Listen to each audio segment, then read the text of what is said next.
for your improvement. I need certain mantras for my improvement. So, a simple example I give you. Say, I am a bit violent in nature. Okay, that's my samskara. I'm a bit violent. So I need non-violent mantras. Mantras which teach me non-violence, that I have to chant more and more so that I become more humane. I become less violent. Maybe you, for example, say you are so a miser, you don't want to give anything, you want to have everything with you only. Now you have to be taught again and again. You give it, you are not the master of your wealth. You are a trustee of your wealth. So you have to give it, you are not the owner. You share it with others. That has to be taught to you again and again and again. So that will make you a generous man. That will make you a person who can live together with others by sharing it. That is required for your improvement. That is not required for me. And this violent part is not there with you. So that part you don't need it. So we have got two parts in that Sandhyapasana. One part which is general required for you and me also. And the second part specifically tailored for you, specifically tailored for me, specifically tailored for each one of these. Okay. Now this is how you have to understand it. But this scientific aspect and this approach is not there in the Puranic people. They just chant. They are not bothered about the arthas or also that is the meaning of the mantras. And they don't have this using the Sandhyapasana mantras for a person's spiritual progress. They miss all those things. That's the problem. Okay, it's not a comment or criticism about them. But what is to be done, we will understand and do it and get the benefit of it. Fine. I want to learn about that. Huh? Can you teach that? Can you teach me that? Oh, fine. We'll discuss in the process of this discussion. We got so many things to cover. It will not end in a day or two or a year or two. Yeah. It's a lifelong process. Yeah. So as long as I am alive, as long as you are alive, this class will continue. Yes. So we'll discuss so many things. And we'll try to practice whatever we know already. So that will create a beautiful, strong base for our spiritual pursuit. We'll do it. Yeah. I don't say no for anything because whatever I teach you, indirectly I'm teaching my own self. Yeah. So that's the important thing what I experience. Every day when I discuss with you certain things, yes, by the end I also will get elated. I also will get enlightened. Yeah. Teaching is on the other side learning. We'll do it. And for you to learn, it's not listening. You have to start teaching what you have learned to others. Then you will start learning more. So teaching is learning is teaching. On the one side it is giving, on the other side it is receiving. We'll do it. And it's a continuous process and there is no end to it. Knowledge has no end in it. It continues and continues. More you know, Yes. you'll understand that there is a lot more to be learned. It's like an ocean. You must have heard the quotation of Albert Einstein. He was a stalwart. He was a very, very great stalwart and wise person. He says in one of the places that whenever I think of this knowledge, I feel like a small boy picking up pebbles on the shore of a ocean. Yeah. That's how he felt. Supposed to be a very great stalwart. Then what about our condition? It's an ocean. Knowledge is an ocean. And as much as we pick up, yes, still it is there in abundance. We shall continue picking the pebbles on the shore again and again continuously. So that will be done. Thanks, sir. Okay, thank you. Yeah. Sharma ji, I am recording, so we can start. Okay.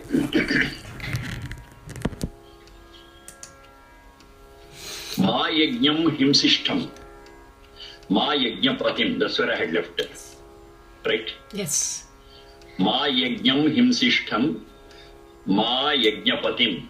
That is Yajurveda 5.3. Yajurveda 5.3. Ma yajnam himsishtam.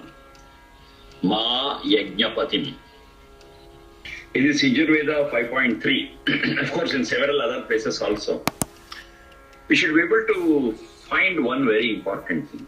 That is, ma is in negation. Don't. Him system. Don't inflict violence. So the very core of the whole Vedic philosophy is non-violence. It is love and love. We have to love not only our kith and kin. Okay, that is natural, that will do it. Beyond that, we have to love every creature, all human beings and even non-human things. Prani, Pakshi, Krimi, Kita, everything we have to love. Every other creature we have to love as though it is my own reflection, as though it is my own self. That's the ultimate philosophy, ultimate core, ultimate essence of the whole Vedic philosophy. Unfortunately, people misinterpret it and say there was animal sacrifice, and in Vedas they speak of waging war, killing enemies, so many things. But it's all not there. It's not there. Because you find a lot many mantras which speak of non-violence again and again and again. So they are interested in creating a non-violent society, a non-violent world. And of course, only in a non-violent world we can experience peace and bliss, not otherwise. But to create it itself is a big challenge for us. Yes, and that challenge, and taking the challenge and working for it, makes a person spiritually strong and pure. That's the other result. So non-violence is the core, is the essence, is the goal, is the project of the whole human life. This is what Vedas prescribe us, this is what Vedas guide us. Non-violence. Now on the other side, we are happy about it. If everybody in the world, if they are non-violent towards us, yes, we will be very happy, we will be very comfortable. But we should reciprocate it. As they look at us in a friendly and loving way, we also reciprocate and give out the same love, the same friendship to other creatures. It's not one way, it is two way. Now best thing is, start from us. Start from us.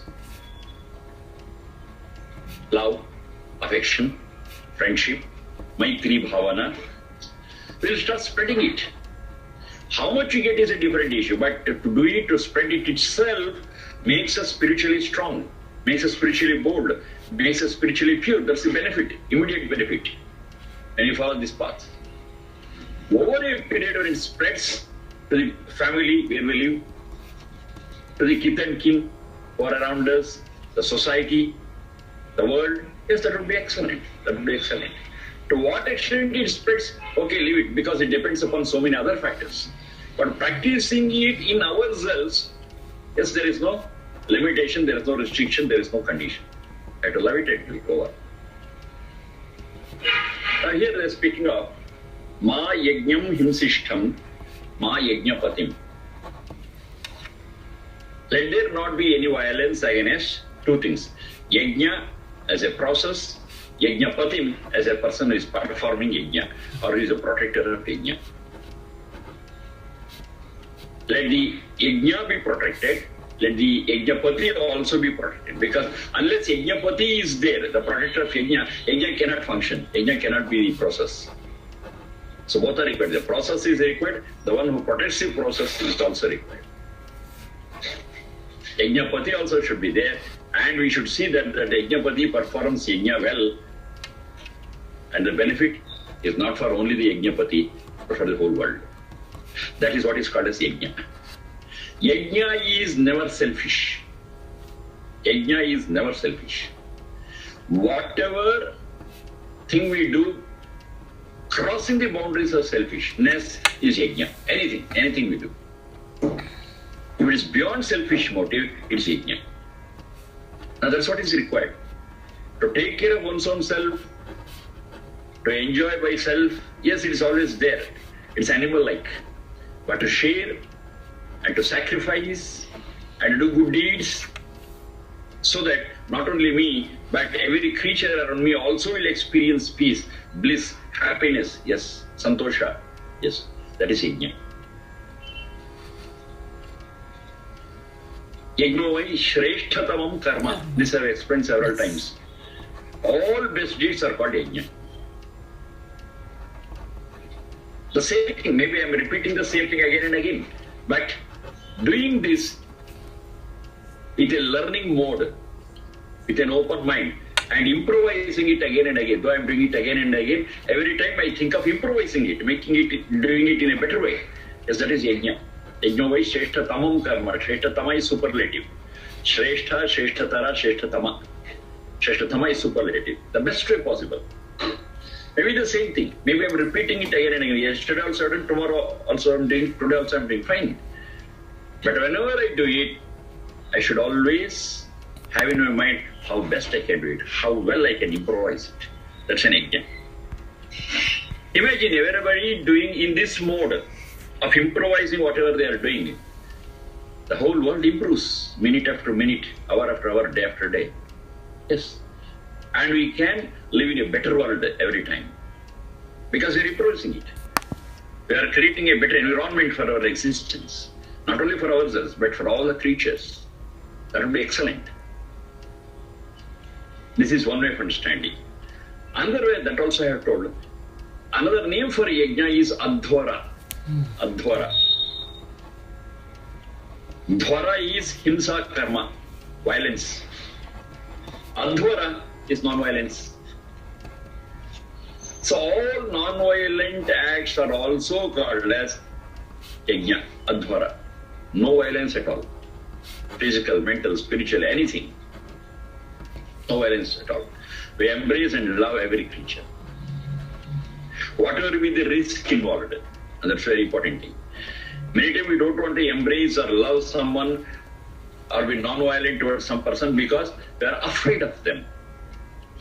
Okay, if I start loving them, if I start having a close, friendly relationship with them, I may be cheated, I may be misled, I may be exploited. That's the fear what we have got. Even though it is there, we forget about it, and with all love and humility, yes, we share our friendship with every creature. It's very easy to say, but to mentally prepare ourselves for this and practice it, yes, it's a wonderful thing. It's a wonderful thing, and we'll experience the happiness of it only when we do it.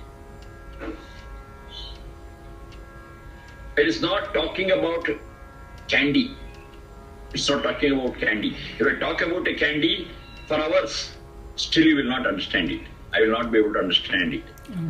If you give a piece of a candy and if we just taste it, yes, it is equal to 5 hours of lecture. It's also like this. Whatever I'm telling, this we will be able to experience and understand only when you practice it. Not by discussing, not by doing debate, not by exchanging words, no. You have to put it into practice. As much as you put it into practice, so much you'll be able to experience its peace, experience its santosha, experience its ananda. Yes, we can. For that, such acts, yajna, should happen. And there should be people who are protecting that act. They stand to protect it, they are following it and giving the benefit to the whole world, including themselves, of course. So, let such acts of yajna may not be disturbed. Ma yajnam himsishtam. Himsa is hana himsa gatyoho, that's the root. Hana himsa gatyoho. Ma yajnam himsishtam. Ma yajnam patim. Both be protected. If you protect them, they will protect in turn yajna, and the benefit is for all. The concept of yajna itself is something so unique and so wonderful, and that has got the Vedic root. Of course, doing good things is there in every culture, wherever it is, that I'm not denying. But a clear picture of what is to be done, a clear picture of how it should be done, the clear picture how to identify it with different parameters, that precision, you find it only in Vedas. That's unified. That concept is there, but the precision of understanding it is here only. We are proud to inherit it. We are proud to inherit it. But that pride is not for boosting our ego. That pride is to share it with others. And to see that everyone lives happily, everyone lives in peace, without any fear, without any exploitation. Ma Ma yajnam himsishtam, ma yajnapati. Yajnapati, yajna, yajadeva puja sangata karna daneshu, pati parakshane. Yes. You are familiar with that. All good deeds have to be protected at any cost. Because the result of good deeds is for the whole world to enjoy, to experience, to share. You have heard sufficient number of times me using these words: sharing, loving, improvising, learning. Now these are all very important concepts that we have to bear in mind. Non-violence, love, maitri bhavana. Now this is the essence of human life. We cannot live without these words, we cannot live without these concepts, we cannot live without practicing them. And once again, it is not for our own selves, it's for ourselves and for the whole universe. Just think a while, close your eyes and think a while. Is it true or not? Just will understand that only when we put all these things in place, yes, only then we'll be able to lead a wonderful life. Lead a very satisfying life, lead a very happy life, not otherwise. Somewhere we have to start, and let it start from us. And for us, we need guidance. Yes, the guidance is ready here.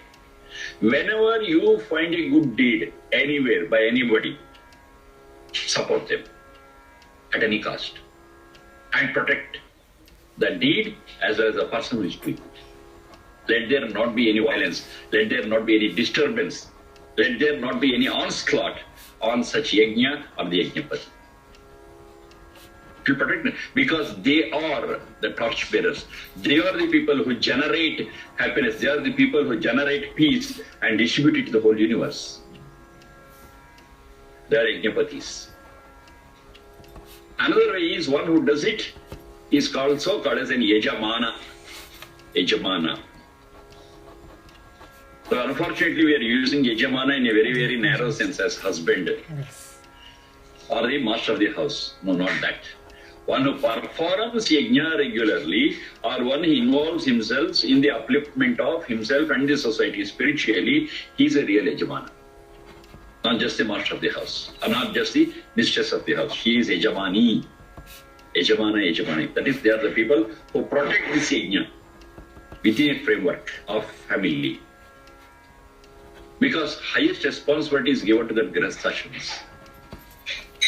Of course, brahmacharya, ashrama, vanaprastha and sannyasa, they have got their own responsibilities and they have to give their own contribution to the society and world, right? But the maximum has to be given by the householders, those who are in the grihasthashrama, and the other ashramas, they depend on this grihasthashrama. This I have been telling again and again. So it is for them to perform yajna regularly. It is for them to protect the yajna regularly. It is for them to teach the next generation how to perform it. They have to protect the yajna as well as the yajnapati. And the general instruction for everyone is look for that yajna which is being done. You also participate in it. And look for those who are protecting it, and you give love and affection protection to them. And what will happen? Good deeds will expand. The number of good deeds, the quality of good deeds will increase. And who is the beneficiary? The whole universe. Including me, including my family, including my kids, including my friends, including my all circle. If you don't do it, what is the result?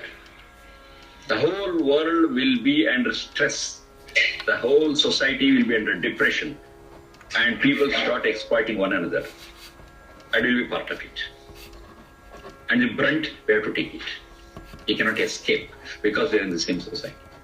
And one day we will cry, oh, this life has become so like this. I'm experiencing a lot of tension, stress and other things. Who is the cause for it? It's me only. Indirectly or directly. Because I'm not supporting yajna. I'm not protecting the person who protects yajna. That's my mistake. That's my folly. And as a result, I have to suffer. I don't want to suffer. Then see that yajna is protected. Yajnapati, one who protects yajna, is protected. However, I stress again and again, yajna doesn't mean only having that altar and invoking fire and saying swaha, swaha, swaha. That's not the only yajna. I make it very clear. Of course, that is also called as yajna, but the meaning of the yajna, the scope of the yajna, the range of the yajna doesn't stop there. It's beyond that. So I think it is the right time now to speak about the other 4 yajnas, what we are discussing. Panchamaha yajna I was telling. Brahma yajna, Deva yajna, Pitru yajna, Atithi yajna, and Bali Vaishwadeva yajna. These are the 5 yajnas I was speaking of. Especially, these yajnas have to be performed by a Grihastha Ashrama. One who is in Grihastha Ashrama. Grihastha, Grihini. Now here make it very clear, when you use the word yajna, it is in the broadest sense possible.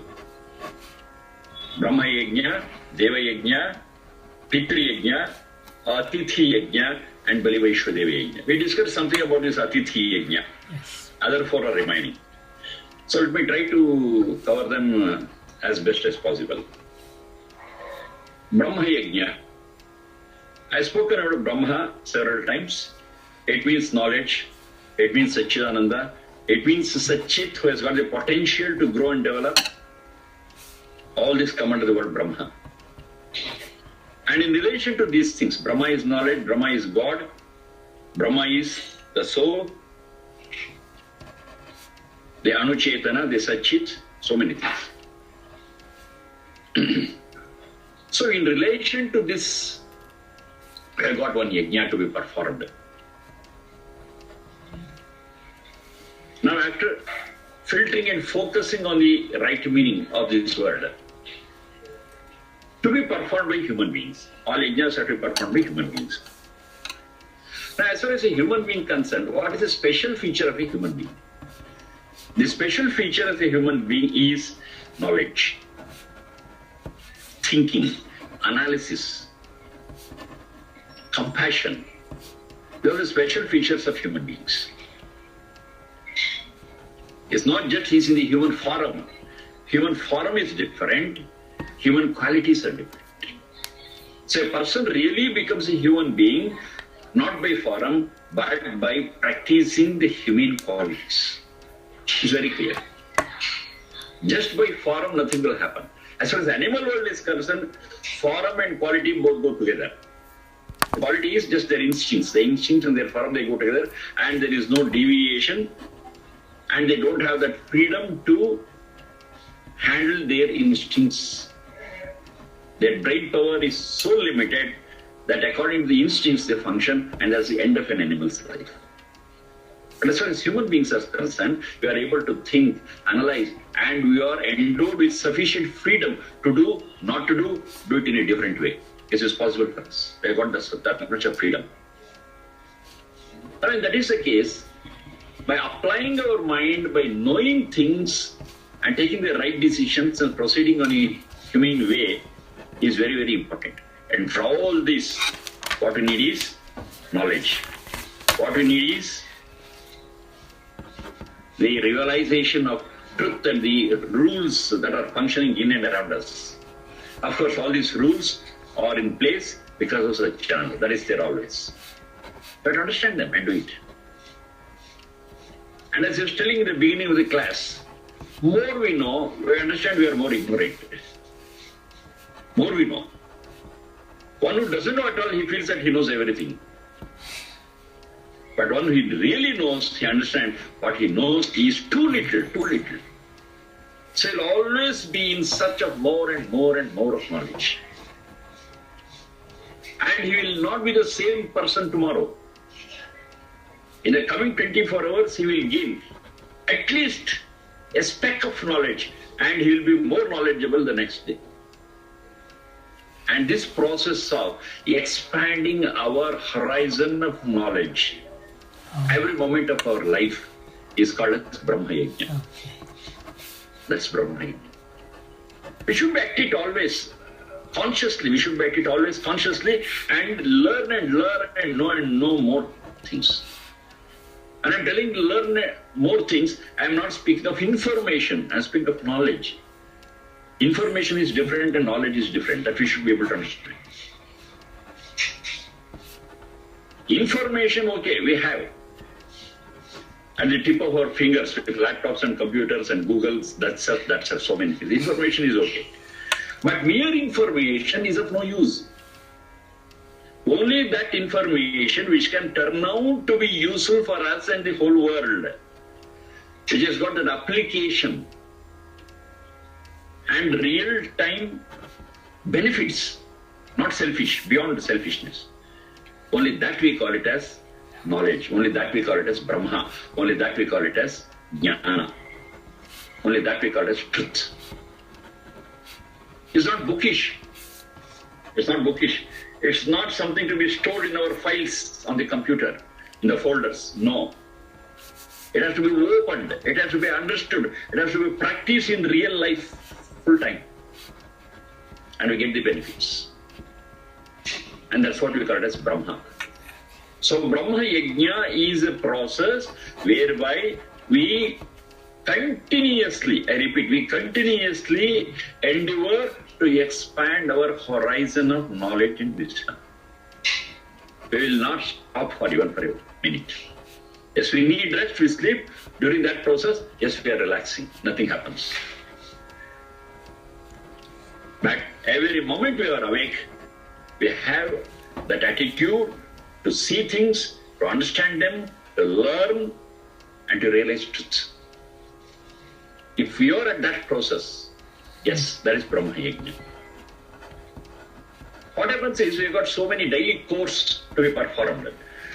So though I speak all these things, maybe you will not be able to learn, or maybe you will not be able to concentrate, or you will just forget that there is learning in every moment of life. Okay, but we should be consciously doing this, deliberately doing this, at least for some fixed time. So being constantly in a learning mode, being constantly in understanding things and realizing truth is Brahma Yajna. This we have to do. At least some time has to be focused. We have to reserve some time in a day to perform it without fail. And that is what, Mr. Ajay, what I was talking to you as Sandhyopasana. That Sandhyopasana, maybe 15 minutes, half an hour or 1 hour early in the morning, and 1 hour or 45 minutes or half an hour, at least 15 minutes in the evening. We are sitting down, closing our eyes and concentrating on what all we have learned. And we are putting them in right folders in our brain. And we are taking the right impressions on our soul. This is what we are doing in Sandhyopasana. So that helps us a lot. That transforms us to a better person. That transforms us to a better human being. That's what we are doing. And that is called as Brahma Yajna. So this has to be performed by everyone, including brahmacharis, vanaprasthis and sannyasis. This has to be done by everyone. It's a must. Brahma Yajna is a must for everyone. For all the 4 ashramas. This has to be done. Even a sannyasi also, he has to spare some time, he has to reserve some time, he has to earmark some time and sit down peacefully, comfortably and recharge his own battery. That recharging is Brahma Yajna. We have heard so many things, we have seen so many things, we have tasted so many, yes, we have experienced so many things during the process of the day and night. Now we sit for a while and we try to analyze what all we have experienced. And what is all good? Yes, we put it in place.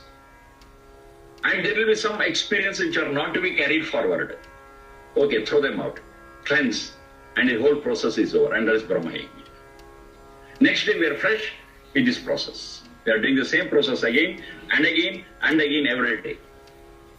And every day, all the things that are worthy, we understand and take it into our heart, take an impression of it on our souls. And whatever is not worthy, we cleanse it, clean it, and be fresh the next one. This is what I'm calling as charging, recharging. And this is what is to be done, and that is called Brahma Yajna.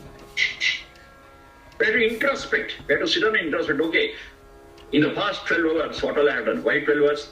Because I'm doing Sandhyopasana once in the morning and once in the evening. The gap is 12 hours. Okay, during these 12 hours, past 12 hours, what all I have done? What all I have everything go according to plan. What is the result? What is the benefit? You just introspect. Okay, oh, this way it went out of hand. Here it was not right. I have promised myself that I will not get angry, but unfortunately I shouted, okay, towards so-and-so, against so-and-so, against this, okay, fine. Okay, let me have more control. Let me tolerate better. So again, I determine what to do in the coming 12 hours. At the end of the next 12 hours, again I sit down and review what all I have done. Now this constant review and being aware of this reviewing every day, twice at least, yes, makes me more and more human, makes me more and more knowledgeable, makes me more and more a loving person. And that is Brahma Yajna. The result of Brahma Yajna should happen. It's not that I have been doing this Sandhyopasana for 20 years. My anger is at the same level. That's meaningless. Mere performing Sandhyopasana is no value. Every time I perform Sandhya Upasana, there should be some improvement in my character. There should be some improvement in my thinking. There should be some improvement in my relationships. There should be some improvement in my knowledge and understanding of the world. Then only this Sandhyopasana has got some meaning. This Brahma Yajna has got some meaning. If I am the same person, if there is no change in my attitudes, in my outlooks, aptitudes and other things, this doing Sandhyopasana or Brahma Yajna is totally meaningless. It's waste of time and energy. Let this not happen. Let us perform this Brahma Yajna every day. And by the end of this day, I should be able to recognize myself as a better person, at least by a small proportion. At least by a small proportion. Kannadadalli ನಾವು ಹೇಳಿದ್ರೆ ಸಾಸಿವೆ ಎಷ್ಟಾದ್ರು ಅಂತ. At least by a speck, we should be able to improve ourselves. It may be by specks, it doesn't matter, but that should be positive, that should be an improvement. That's Brahma Yajna. So a constant development, a constant progress is the essence of Brahma Yajna, mainly spiritually and intellectually. Physical improvement, okay, it has got its own limitations. During some phase of life, we grow. In some phase of life, it deteriorates. That's the nature of this physical body. We cannot help it. Forget about it. Let the physical body be maintained and be used as long as possible. That's fine. But improvement of it again and again continuously is not at all possible with the physical body because it grows, reaches the top and gradually declines and finally exits. That's the nature of the physical body. So whenever we speak of Brahma Yajna, it is mainly concentrating on the mental capacities, the mental improvement, and more than that, the spiritual progress. That's Brahma Yajna. Next one is Deva Yajna. Now, what is Deva? This we have been discussing many times. There is the one which is capable of giving. Devo Danat. Devo Danat. The one which is capable of giving is called as a Deva. There are hundreds of Devas which give us so many things. The air gives us life. The sun gives us light, heat. The earth gives us support. The trees and vegetation give us pure oxygen. So many things. There are so many things around us. They are all giving us so many things so that we sustain, we live, we can perform, we can do our duties. Fine. They are all called as Deva. Now this Deva is divided into two groups. One is called as Jada Deva, another one is called as Chaitanya Deva. That we discussed several times. Jada Deva just gives without discrimination. It is not capable of understanding how much I am giving, to whom I am giving, and why I am giving, should it be given or not. No, such things are not there at all. It just gives, that's the end of it. Whatever it can give, according to the law of nature, according to the cosmic law, it just gives, that's all. It never worries about whether the receiver is deserving or non-deserving. No, it doesn't worry at all. It just gives over. That is called as a Jadadeva, because Jadadeva is a product of Sat. It's not such Chit. The Chit part is not there. It is knowledge. Chit is consciousness, it's not there. It just gives over. That's Sat. Now whatever you are getting from Sat, that we call it as Jada Deva.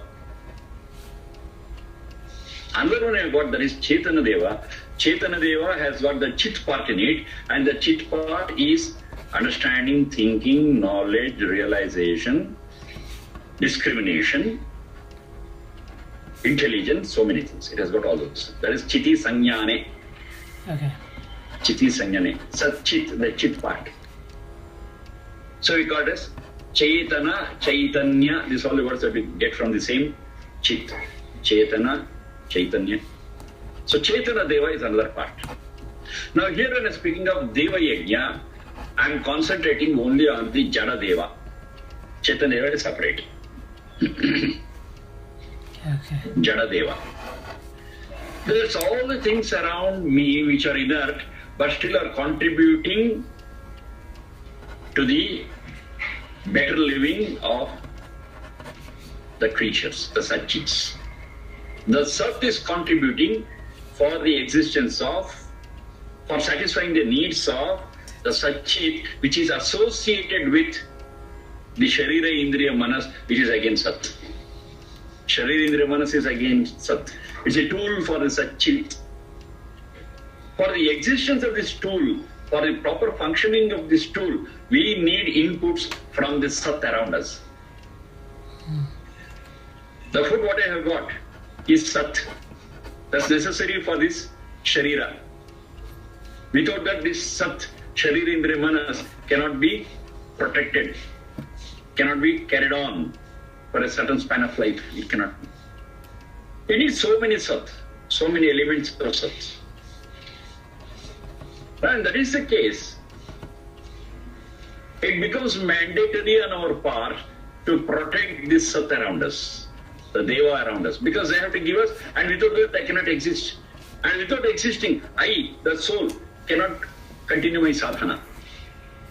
If I have to continue my sadhana, if I have to improve myself, if I have to progress, I need a tool. And for that tool, the inputs are from the environment. So it becomes a must for me to protect the environment, to protect everything around me which gives me my sustenance, which gives me my life. Mainly the physical life, the Jada Sharira. The Jada Sharira is to be protected, Jada Sharira is to be pulled on, and for that we need a lot of inputs, and that we are getting from the Jada Jagat which is around us. So our contact with Jada Jagat is imminent. We cannot cut it out unless we come out of this birth and death cycle. As long as we are in the birth and death cycle, depending on this inner world is inevitable. I cannot escape. Inescapable. I have to. So, this has to be protected because that's my source. That's my source of energy. That's the source of my sustenance. So I have to protect it. So, a part of my day's time has to be earmarked for protecting the environment around us. Now, what's the concept today? A certain day is an environment world day. Okay, on that day, we speak of environment, we speak of so many things, and next day we forget about it. No. In this Vedic culture, in this Vedic philosophy, protecting the nature around us is a continuous process. It's a continuous process. It's not on a particular day, environment day, solar day, lunar day, this day, that day. So we are all concentrating yoga day. Yes, we are doing it on particular day with all fanfare, and that's the end of it. No. Certain things have to be done every day, have to be done every moment. We should be conscious of it. Unless we do it without that fervor, we will not be able to achieve, we will not be able to get the results. It's not something to be done on a particular day at a particular time. Now this concept is Puranic. That's what I have been stressing. In Puranas, what they say is, okay, on a particular day, at a particular time, you perform this vrata. That's the end of it. Think of it again when the day comes. No. Vrata, in its right sense, is something which is to be done continuously without break. Continuously. And these are the certain things what we have to do continuously. We have to improve ourselves continuously and concentrate fix up a certain time and improve our knowledge. That's Brahma Yajna. Here, do something every day for the protection of the environment in which you are, and without the environment being protected, you will not get your regular inputs from the environment. It's dependent. I have to do something, and doing that something, I should be able to protect the environment around, and in turn, the environment will give me all the inputs what I need for my survival, for my sustenance, for my maintenance. And this is a reference to the inner Jada Deva. That's called as Deva Yajna. Now, how do you do it? It's very simple, very, very simple. We invoke fire. Now, this is the actual Yajna, what we understand. When we say Yajna, we speak of fire and Swaha, Swaha, Swaha. That is called Deva Yajna. Deva Yajna is 1/5 of the Yajnas. Other 4/5 are there. But we generally misunderstand that this 1/5 is the whole Yajna. And we are not aware of the other 4 Yajnas. This is sorry aspect of the whole affair. Yes, we invoke fire. They have an altar. They invoke fire. And to the fire we offer those things which are, number 1, which are healthy, which are medicinal, which are nutritious, which are purifying. I got such things. So I pick them up and offer it to fire. And fire has got a wonderful property of disintegrating whatever is put into it and spreads very fast to the environment around. So use those which are medicinal in nature and those which are nutritious in nature. The nutrition and the medicinal properties get spread to the whole environment. Benefit, those who live in the environment can live hale and healthy. Can maintain their Sharira, Indriya, Manas, the two, well for a long period. That's the benefit of Deva Yajna. Sometimes it's also referred to as Dravya Yajna. Deva Yajna is also referred to as Dravya Yajna. That means we use so many products to perform this Yajna. We need it. Brahma Yajna, we need no paraphernalia. Brahma Yajna, I can sit and close my eyes and do this Brahma Yajna. But Dravya Yajna is not like that. I open up my eyes, collect such things, offer them to fire, invoke fire, and do so many things. So it is outwardly practice of maintaining, outwardly process of maintaining our environment outside. This is called as Dravya Yajna or Deva Yajna. That's nothing but the Dainika Agnihotra, what you perform. Dainika Agnihotra. So Agnihotra, what you perform is once again, twice, along with Sandhyopasana. Sandhyopasana in the morning, Sandhyopasana in the evening, and at the same time we also perform Dainika Agnihotra. So I have to collect such material which are medicinal, which have medicinal properties in them, which have nutritious property in them, and offer them to fire. Now here, some people, maybe if I can use that word, some people who are cynics, they say, you see, you offer to fire so much of ghee, one example, ghee, the clarified butter. If I had given it to some people, they would have lived healthy. Okay. They are offering to fire and they are spoiling it. They are just wasting it. There's a common argument by some, okay, if I'm allowed to use the word cynics. Now to them we have to tell them, yes, if you give that ghee or that nutritious thing to some people, definitely it will help them. But how many? How many? Maybe you are offering 100 grams of clarified butter. If you give us 5 grams for each one, it may be sufficient for 20 people, 100 by 5. Yes, 20 people will be benefited. But you offer it to fire and purify the environment, the air, how many will be benefited? It's not 20, it is 200. I'm using the same thing for the benefit of more number of people. A part of it. Okay, giving some ghee to some people who are in need of it, that is a separate issue. That will do it. But we offer something to fire so that it will have more number of people because it spreads. And what I'm offering for this yajna is definitely medicinal and nutritious. So it's not a waste, number one. Number two, science says you cannot destroy any material. Matter can neither be destroyed nor be created. So whatever after fire, which disappears, as I see, is really not lost, is really not destroyed, but it will be disintegrated, and in a very subtle form, it has spread into the environment. But unfortunately, in your place, if I am right, you got some problems. Yes. You cannot perform it. If you perform that, immediately that fire alarm will ring and the fire engine will come. Yes. That's the arrangement what you have got. Yes. Okay, because they don't have these concepts. They are afraid of firing. Okay, fire is a dangerous thing, I understand. But in a controlled way, if you do it, yes, you should have that scope. But that scope is not given because they don't want to take any chance. If it is small smoke, yes, they are so alerted and they run with their fire engines and snub it. It's a very tough job. It's a very tough job. And I've heard of some Arya Samajas which perform this yajna regularly.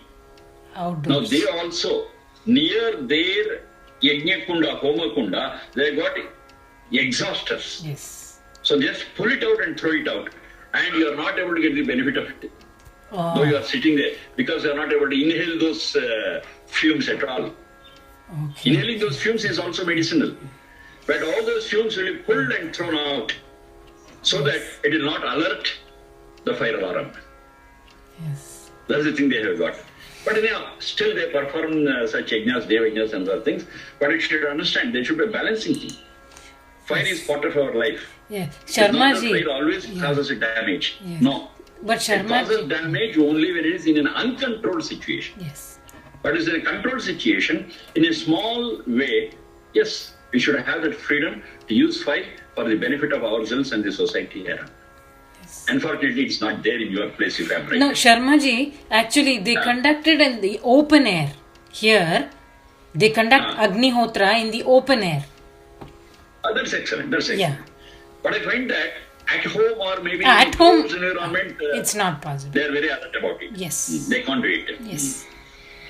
Right, you're right. In an open place, okay, you don't have that fire alarm or any such thing, then you can do it in a controlled and a limited way. Yes. And if I'm right, yes, even there also they have got their own restrictions, if I'm right. Yes. The local laws, they got their own restrictions to perform it. Yes. Maybe Agnihotra or Dainik Agnihotra is not a problem, it's done in a small proportion. But you speak of Yajna or Yaga, Correct. which is a large scale. Yes, we got a lot of problems there. Here we don't have it. Here we don't have it. Yeah. Here it's a very free environment and we can do it. Yes. And because of that freedom, they are misusing it here. Because when performing yajna, they offer so many things which should not have been offered to the fire. Like silk cloth or different other cloth or maybe some coins and so many metals and other things. They are not to be offered. They are not to be offered. Even if metals are to be offered, it has to be in a very, very small proportion, in a very, very small quantity. But they don't follow such rules here. They follow it in a different way and there are a lot of problems. And they are all prompted by the Puranic concepts and Puranic stories. That's the problem. Okay, there should be a balance. That's very important. A balance where we use fire in a controlled way so that it purifies the environment around us and promotes health. Because whatever you are offering for this Deva Yajna, they are all very clearly medicinal and nutritious. That is very clear. Whatever we are offering, we have to check and recheck whether it's really medicinal, whether it is really nutritious. Only such things we have to offer. So this is about Deva Yajna. One question about Deva Yajna is, some people say, okay, you know, fine, offer these things, whatever result you want is given. Why chant mantras? Even without chanting mantra, will not the fire disintegrate and spread it? It will. Then why chanting all those mantras and other things? You can just invoke fire, put certain things, it will spread and your purpose is achieved. Now, if you chant the mantras without knowing the meaning of it, what they say is right. It's useless. Without chanting mantra also we can do it. But mantras are for remembering. Mantras are for understanding. Mantras are for comprehension. Without doing it, if I just chant a mantra, it's useless. Why? The very word mantra says it. Mananat trayata iti mantraha. Mananat. I have to think about it again and again. I have to understand it again and again. I have to understand the meaning of it again and again. I have to ponder over it again and again. Only then it will protect me. It's not mere chanting. Mere chanting is mechanical and absolutely it is useless. Whereas if I chant a mantra, pondering over its meaning, pondering over what it tries to convey, yes, that will have a great benefit. To my internal environment. So performing an yajna by chanting mantras will purify the internal environment and the external environment simultaneously. I'm achieving two things at the same time. And I have to sit there and I have to perform some physical activity. Yes, at the same time, if I chant the mantras and understand them, yes, the external environment is also purified, the internal environment is also purified. It is achieving two goals with one process. So chanting mantras is very, very essential. It's not mere chanting. Understand it and chant. Know it and chant. Know its meaning and chant it. That would be excellent. So this is all about Deva Yajna, or it's also called as Dravya Yajna. So Brahma Yajna we have covered, and Deva Yajna we have covered, Atithi Yajna we have covered, under two are there, Pitri Yajna and Bali Vaishwa Deva Yajna. Finally what it says, Ma Yajnam Himsishtam, Ma Yajnapati. Now these yajnas, whatever I have been discussing, these have to be preserved, protected, practiced. And anyone who practices this also has to be revered, also has to be protected. Let these things not be troubled. Let these things not be spoiled. So the spoiling or troubling or hindering is what is called as himsa here. So let these things be not in the ambit of himsa, let it be out of it.